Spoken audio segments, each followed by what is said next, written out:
एक ओंकार सतनाम करता पुरख निरभौ निर्वैर अकाल मूरत अजूनी सैभंग गुरप्रसाद जप आद सच जुगाद सच है भी सच नानक होसी भी सच। वाहिगुरू जी का खालसा वाहिगुरू जी की फतेह। Dear students, in this video I am going to cover human circulatory system। साडे human circulatory system ਦੇ ਵਿੱਚ 4 chambers ने। So मैं उन्होंने pictorial view ਤੁਹਾਨੂੰ ਦਿਖਾਉਣ ਲੱਗਾ। So I am going to divide human circulatory system into 4 chambers। पहला चैम्बर, दूजा चैम्बर, तीजा चैम्बर, चौथा चैम्बर। So 4 chambers ने साडे human circulatory system दे।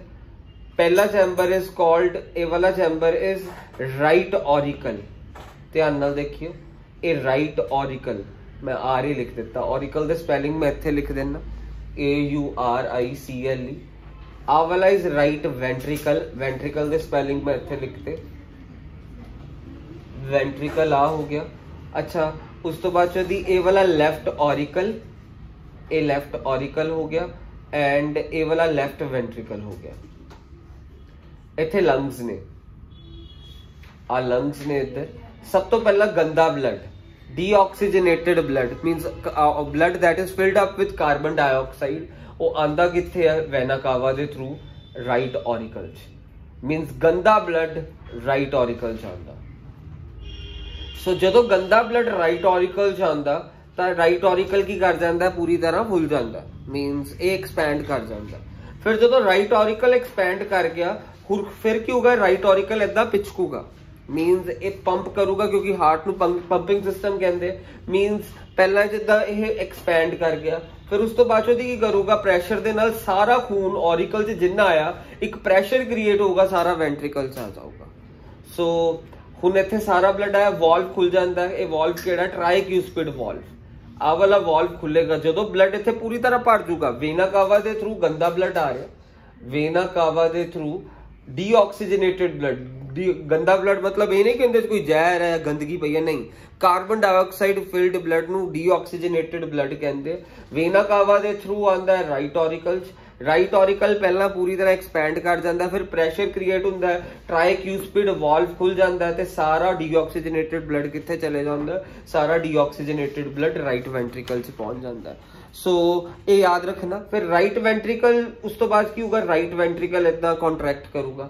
राइट वेंट्रिकल जो कॉन्ट्रैक्ट करेगा ना, इत्थे एक वॉल्व होंदा, उस तो बाद चौथी आ मैं तुहानू दसदा, जो राइट वेंट्रिकल कॉन्ट्रैक्ट करदा, ट्राइक्यूस्पिड वॉल्व बंद हो जाऊगा, एंड इत्थे एक वॉल्व होंदा है, वो वॉल्व का नाम है पल्मोनिक वॉल्व। पल्मोनिक वॉल्व की खुल जाता है। पल्मोनिक वॉल्व ब्लड कित्थे ले जाता? एक वॉल्व इत्थे भी है, उन्होंने क्या गया? Pulmonic valve. आ वाला पल्मोनिक वॉल्व खुल जाता है, एंड वो सारा ब्लड कित्थे चले जाता है?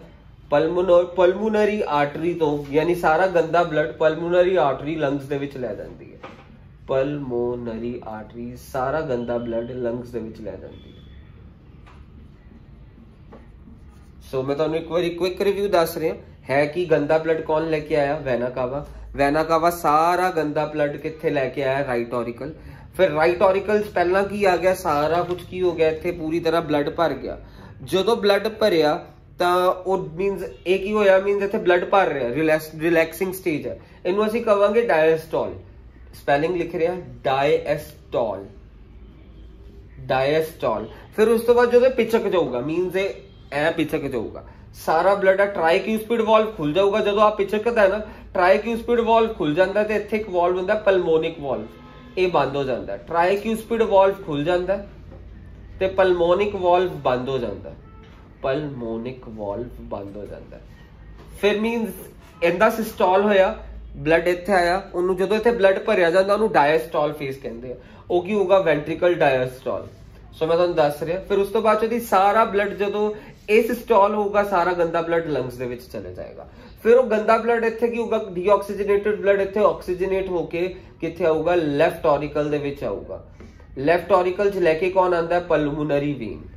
पहला तुहानू डायस्टॉल ते सिस्टॉल दसदा। जो इत्थे ब्लड भर रहा ना, गंदे ब्लड, गंदा डीऑक्सीजनेटेड ब्लड भर रहा, ये भर रहा, उदों असीं कहांगे डायस्टॉल। डायस्टॉल दे स्पेलिंग आ रहे, डायस्टॉल। फिर उस तो बाद जो ये पंपिंग सिस्टम है, पंप होगा, उपरों दी पिचकूगा, ਇੱਥੇ ਪੂਰੀ ਤਰ੍ਹਾਂ ਪਿਚਕ ਕੇ ਸਾਰਾ ਖੂਨ ਇੱਥੇ ਆ ਜਾਊਗਾ। ਜਦੋਂ ਇਹ ਪਿਚਕੂਗਾ ਉਹਨੂੰ ਅਸੀਂ ਕਹਾਂਗੇ ਔਰੀਕਲ ਸਿਸਟੋਲ। ਜਦੋਂ ਪਿਚਕਦਾ ਉਹਨੂੰ ਸਿਸਟੋਲ ਕਹਿੰਦੇ। ਮੀਨਸ ਸਿਸਟੋਲ ਡਾਇਸਟੋਲ ਸਾਈਡ ਬਾय ਸਾਈਡ ਹੁੰਦੇ। ਜਦੋਂ ਇੱਥੇ ਸਿਸਟੋਲ ਹੁੰਦਾ ਹੈ ਉਦੋਂ ਵੈਂਟਰੀਕਲ ਦਾ ਕੀ ਹੁੰਦਾ ਹੈ ਡਾਇਸਟੋਲ, ਕਿਉਂਕਿ ਜਦੋਂ ਇਹਦਾ ਸਿਸਟੋਲ ਹੁੰਦਾ ਮੀਨਸ ਆ ਪਿਚਕਦਾ ਇੱਥੇ ਬਲੱਡ ਆ ਰਿਹਾ ਹੁੰਦਾ, ਮੀਨਸ ਉਹ ਵੈਂਟਰੀਕੂਲਰ ਸਿਸਟੋਲ ਹੁੰਦਾ।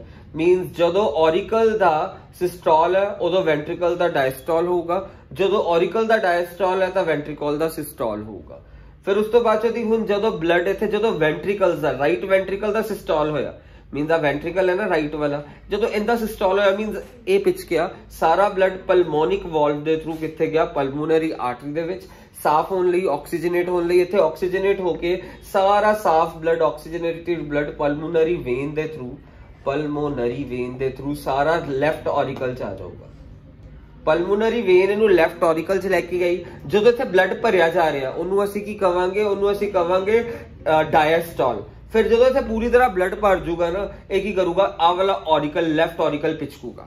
ਜਦੋਂ ਆ ਲੈਫਟ ਔਰੀਕਲ ਪਿਚਕੂਗਾ ਉਹਨੂੰ ਅਸੀਂ ਕਵਾਂਗੇ ਔਰੀਕੂਲਰ ਸਿਸਟੋਲ। ਜਦੋਂ ਔਰੀਕੂਲਰ ਸਿਸਟੋਲ ਹੁੰਦਾ ਉਦੋਂ ਆ ਮਿਟਰੀਅਲ ਵਾਲਵ ਹੁੰਦਾ, ਮਿਟਰੀਅਲ ਵਾਲਵ ਖੁੱਲ ਜਾਂਦਾ।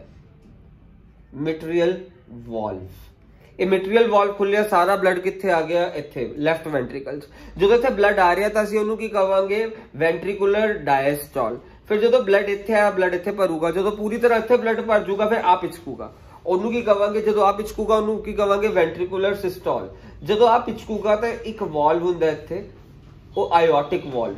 ਸਾਰਾ ਜਦੋਂ ਆ ਪਿਚਕੂਗਾ ਸਾਫ਼ ਬਲੱਡ, ਇੱਥੇ ਤਾਂ ਸਾਫ਼ ਬਲੱਡ ਹੈ, ਸਾਰਾ ਸਾਫ਼ ਬਲੱਡ ਇਹ ਆਇਓਟਾ, ਇੱਕ ਆ ਜਿਹੜੀ ਹੈ ਇਹਨੂੰ ਆਪਾਂ ਆਇਓਟਾ ਕਹਿੰਦੇ ਆ, ਇਹ ਬਲੱਡ ਵੈਸਲ ਨੂੰ ਆਇਓਟਾ ਕਹਿੰਦੇ ਆ। ਆਇਓਟਾ ਵਾਲੀ ਬਲੱਡ ਵੈਸਲ ਸਾਰੀ ਬਾਡੀ ਦੇ ਵਿੱਚ ਸਾਫ਼ ਬਲੱਡ ਪਹੁੰਚਾ ਦਿੰਦੀ ਹੈ। ਇਨ ਨਟਸ਼ੈਲ ਮੈਂ ਤੁਹਾਨੂੰ ਦੱਸਣ ਜਾ ਰਿਹਾ, ਤੁਹਾਡੇ ਕੋਲ ਇੱਥੇ ਪਹਿਲਾਂ ਗੰਦਾ ਬਲੱਡ ਕੌਣ ਲੈ ਕੇ ਆਇਆ, ਵੈਨਾ ਕਾਵਾ, ਇਹ ਭਰਿਆ ਪਹਿਲਾਂ। ਜਦੋਂ ਭਰ ਰਿਹਾ ਉਹਨੂੰ ਅਸੀਂ ਕਵਾਂਗੇ ਰਾਈਟ ਔਰੀਕਲ ਡਾਇਸਟੋਲ। ਫਿਰ ਜਦੋਂ ਪੂਰੀ ਤਰ੍ਹਾਂ ਭਰ ਜੂਗਾ ਪਿਚਕ ਜਾਊਗਾ। ਜਦੋਂ ਇਹ ਪਿਚਕੂਗਾ ਟ੍ਰਾਈਕਿਊਸਪਿਡ ਵਾਲਵ ਖੁੱਲ ਜਾਊਗਾ। ਟ੍ਰਾਈਕਿਊਸਪਿਡ ਵਾਲਵ ਖੁੱਲਿਆ ਸਾਰਾ ਬਲੱਡ ਕਿੱਥੇ ਆ ਗਿਆ ਵੈਂਟਰੀਕਲ ਦੇ ਵਿੱਚ, ਰਾਈਟ ਵੈਂਟਰੀਕਲ। ਜਦੋਂ ਰਾਈਟ ਵੈਂਟਰੀਕਲ ਚ ਬਲੱਡ ਆਇਆ ਉਹਨੂੰ ਅਸੀਂ ਕਵਾਂਗੇ ਵੈਂਟਰੀਕੂਲਰ ਡਾਇਸਟੋਲ। ਫਿਰ ਜਦੋਂ ਆ ਪਿਚਕੂਗਾ ਵੈਂਟਰੀਕਲ ਉਹਨੂੰ ਅਸੀਂ ਕਵਾਂਗੇ ਰਾਈਟ ਵੈਂਟਰੀਕੂਲਰ ਸਿਸਟੋਲ, ਕਿਉਂਕਿ ਜਦੋਂ ਆ ਪਿਚਕੂਗਾ ਪੂਰੀ ਤਰ੍ਹਾਂ ਭਰ ਜੂਗਾ ਉਸ ਤੋਂ ਬਾਅਦ ਪਿਚਕੂਗਾ। ਜਦੋਂ ਇਹ ਪਿਚਕ ਗਿਆ ਰਾਈਟ ਵੈਂਟਰੀਕੂਲਰ ਸਿਸਟੋਲ ਹੋਇਆ। ਜਦੋਂ ਰਾਈਟ ਵੈਂਟਰੀਕੂਲਰ ਸਿਸਟੋਲ ਹੁੰਦਾ ਵੈਂਟਰੀਕਲ ਪਿਚਕਦਾ, ਆ ਵਾਲਾ ਟ੍ਰਾਈਕਿਊਸਪਿਡ ਵਾਲਵ ਬੰਦ ਹੋ ਜਾਂਦਾ ਤੇ ਆ ਵਾਲਾ ਵਾਲਵ ਪਲਮੋਨਿਕ ਵਾਲਵ ਖੁੱਲ ਜਾਂਦਾ। ਪਲਮੋਨਰੀ ਆਰਟਰੀ ਡੀਆਕਸੀਜਨੇਟਡ ਬਲੱਡ ਕਿੱਥੇ ਲੈ ਜਾਂਦੀ ਹੈ ਲੰਗਸ ਦੇ ਵਿੱਚ, ਉੱਥੇ ਬਲੱਡ ਕੀ ਹੋ ਜਾਂਦਾ ਆਕਸੀਜਨੇਟ ਹੋ ਕੇ ਪਲਮੋਨਰੀ ਵੇਨਸ ਦੇ ਥਰੂ ਕਿੱਥੇ ਆਉਂਦਾ ਲੈਫਟ ਔਰੀਕਲ ਚ। ਫਿਰ ਲੈਫਟ ਔਰੀਕਲ ਭਰਦਾ, ਫਿਰ ਭਰਦਾ ਫਿਰ ਇਹ ਪਿਚਕਦਾ। ਜਦੋਂ ਪਿਚਕਦਾ ਮਿਟਰੀਅਲ ਵਾਲਵ ਖੁੱਲ ਜਾਂਦਾ, ਮਿਟਰੀਅਲ ਵਾਲਵ ਖੁੱਲਦਾ ਫਿਰ ਆ ਭਰਦਾ ਹੁੰਦਾ। ਜਦੋਂ ਭਰਦਾ ਹੁੰਦਾ ਉਦੋਂ ਕੀ ਹੋਊਗਾ ਵੈਂਟਰੀਕੂਲਰ ਡਾਇਸਟੋਲ। ਜਦੋਂ ਡਾਇਸਟੋਲ ਹੋ ਜਾਊਗਾ ਪੂਰੀ ਤਰ੍ਹਾਂ ਭਰ ਜਾਊਗਾ ਫਿਰ ਇਹ ਕੀ ਹੋਊਗਾ ਲੈਫਟ ਵੈਂਟਰੀਕੂਲਰ ਦਾ ਕੀ ਹੋਊਗਾ ਸਿਸਟੋਲ ਹੋਊਗਾ। ਜਦੋਂ ਇਹਦਾ ਸਿਸਟੋਲ ਹੋਊਗਾ ਆ ਵਾਲਵ ਖੁੱਲ ਜਾਊਗਾ। ਇਸ ਵਾਲਵ ਨੂੰ ਕੀ ਕਹਿੰਦੇ ਆ ਆਇਓਟਿਕ ਵਾਲਵ। ਜਦੋਂ ਇਹ ਆਇਓਟਿਕ ਵਾਲਵ ਖੁੱਲਦਾ ਸਾਰਾ ਸਾਫ਼ ਬਲੱਡ ਆਇਓਟਾ ਦੇ ਵਿੱਚ ਜਾਂਦਾ ਤੇ ਆਇਓਟਾ ਵਾਲੀ ਬਲੱਡ ਵੈਸਲ ਸਾਰੀ ਬਾਡੀ ਦੇ ਵਿੱਚ ਸਾਫ਼ ਬਲੱਡ ਭੇਜ ਦਿੰਦੀ ਹੈ। ਯਾਦ ਰੱਖਣਾ ਆਇਓਟਿਕ ਵਾਲਵ ਖੁੱਲ ਜਾਂਦਾ। ਪੇਪਰ ਚ ਆ ਜਾਂਦਾ what is the function of valve. Valve the function ਇਹ ਹੈ ਕਿ ਬਲੱਡ ਨੂੰ ਮਿਕਸ, ਇੱਕ ਤਾਂ ਇਹ ਕੀ ਹੈ ਬੈਕਫਲੋ ਆਫ ਬਲੱਡ ਬਲੱਡ ਨੂੰ ਰੋਕਦਾ। ਮੀਨਸ ਜੇ ਇਦਾਂ ਹੋਏ ਕਿ ਆਹ ਵਾਲਾ ਵਾਲਵ ਨਾ ਹੋਏ ਤੇ ਬੈਕਫਲੋ ਹੋਊਗਾ। ਮੀਨਸ ਜਿੱਦਾਂ ਪਿਚਕਿਆ, ਮੀਨਸ ਜਦੋਂ ਆ ਪਿਚਕਦਾ ਆ ਵਾਲਾ ਵਾਲਵ ਬੰਦ ਹੋ ਜਾਂਦਾ, ਜਦੋਂ ਆ ਪਿਚਕਦਾ ਤਾਂ ਆ ਵਾਲਾ ਵਾਲਵ ਖੁੱਲ ਜਾਂਦਾ, ਆ ਵਾਲਾ ਬੰਦ ਹੋ ਜਾਂਦਾ। ਜੇ ਆ ਵਾਲਾ ਵਾਲਵ ਬੰਦ ਹੀ ਨਾ ਹੋਏ ਮੀਨਸ ਖੁੱਲੇ ਹੀ ਰਹੇ ਤਾਂ ਬਲੱਡ ਪਿਚਕਣ ਤੋਂ ਨਾਲ ਇਹ ਬਲੱਡ ਕੀ ਕਰ ਜੂਗਾ ਇੱਥੇ ਚਲ ਜੂਗਾ। ਬੈਕਫਲੋ ਆਫ ਬਲੱਡ ਬਚਾਉਂਦਾ ਇਹ ਵਾਲਵਸ ਦਾ ਫੰਕਸ਼ਨ ਆ ਜਾਂਦਾ। ਜਦੋਂ ਆ ਪਿਚਕਿਆ ਤਾਂ ਆ ਵਾਲੀ ਚੀਜ਼ ਖੁੱਲੀ ਬਲੱਡ ਇੱਥੇ ਆਇਆ। ਜਦੋਂ ਆ ਪਿਚਕਿਆ ਤਾਂ ਆ ਵਾਲਾ ਵਾਲਵ ਖੁੱਲਿਆ ਬਲੱਡ ਇੱਥੇ ਚਲਾ ਗਿਆ ਤੇ ਆ ਵਾਲਾ ਵਾਲਵ ਬੰਦ ਹੋ ਜਾਂਦਾ। ਜੇ ਆ ਵਾਲਾ ਟ੍ਰਾਈਕਿਊਸਪਿਡ ਵਾਲਵ ਬੰਦ ਨਾ ਹੋਏ ਇਹਦੇ ਪਿਚਕਣ ਨਾਲ ਤਾਂ ਦੁਬਾਰਾ ਤੋਂ ਬਲੱਡ ਇੱਥੇ ਜਾ ਸਕਦਾ। ਬੈਕਫਲੋ ਤੋਂ ਬਚਾਉਂਦਾ। ਸੋ ਵਾਲਵ ਦਾ ਫੰਕਸ਼ਨ ਹੈ ਇਟ ਪ੍ਰੀਵੈਂਟਸ ਦਾ ਬੈਕਫਲੋ ਆਫ ਬਲੱਡ। ਤੇ ਹੁਣ ਮੈਂ ਤੁਹਾਨੂੰ ਦੱਸ ਰਿਹਾ ਇੱਥੇ ਇੱਕ ਚੀਜ਼ ਹੁੰਦੀ ਹੈ ਜਿਹੜੀ ਹੱਡੀਆਂ ਆ ਜਿਹੜੀ ਇਹਨਾਂ ਨੂੰ ਡਿਵਾਈਡ ਕਰਦੀ ਹੈ ਨਾ, ਜਿਹੜੀ ਹੱਡੀਆਂ ਔਰੀਕਲਸ ਤੇ ਵੈਂਟਰੀਕਲਸ ਨੂੰ ਲੈਫਟ ਵਾਲੇ ਪੋਰਸ਼ਨ ਆਫ ਹਾਰਟ ਨੂੰ ਰਾਈਟ ਵਾਲੇ ਪੋਰਸ਼ਨ ਆਫ ਹਾਰਟ ਤੋਂ ਅਲੱਗ ਕਰਦੀਆਂ, ਉਸ ਹੱਡੀ ਨੂੰ ਕਹਿੰਦੇ ਆ ਅਸੀਂ ਸੈਪਟਾ। ਯਾਦ ਰੱਖਣਾ ਸੈਪਟਮ ਜਾਂ ਸੈਪਟਾ। ਸੋ ਸੈਪਟਮ ਕਹਿੰਦੇ ਆ ਜਿਹੜਾ ਲੈਫਟ ਪੋਰਸ਼ਨ ਆਫ ਹਾਰਟ ਨੂੰ ਰਾਈਟ ਪੋਰਸ਼ਨ ਆਫ ਹਾਰਟ ਤੋਂ ਵੱਖ ਕਰਦਾ। ਆ ਲੈਫਟ ਔਰੀਕਲ ਲੈਫਟ ਵੈਂਟਰੀਕਲ, ਰਾਈਟ ਔਰੀਕਲ ਰਾਈਟ ਵੈਂਟਰੀਕਲ, ਇਹ ਵਾਲੀ ਵਿਚਕਾਰ ਵਾਲੀਆਂ ਹੱਡੀਆਂ ਇਜ਼ ਕਾਲਡ ਸੈਪਟਮ।